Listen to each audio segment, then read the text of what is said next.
দেখেন, চাঁদাবাজের দুইটা দিক আছে।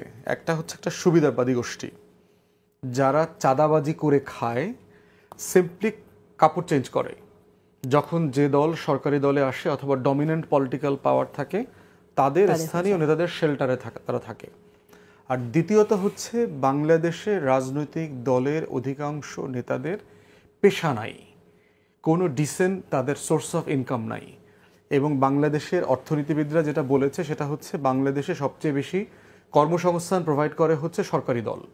আওয়ামী লীগ থাকা অবস্থায় ধরেন ৩০-৩৫ লক্ষ ৪০ লক্ষ মানুষের রুটি রুজি পরিচয়, কর্মসংস্থান, থাকা খাওয়া সব কিছু ছিল এই দলীয় পরিচয়ের উপর ভিত্তি করে।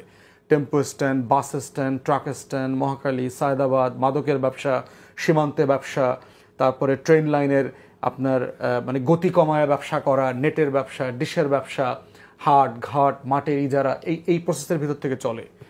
এখন প্রশ্ন হচ্ছে যে এর কতটুকু দায় রাজনৈতিক দলের, কতটুকু সরকারের। রাজনৈতিক দলের দায় হচ্ছে তার ব্যানার ব্যবহার করে যদি এই কাজ করে বলে প্রমাণিত হয়, রাজনৈতিক দল অ্যাকশন নেয় কিনা, তার কমিটি বাতিল করছে কিনা।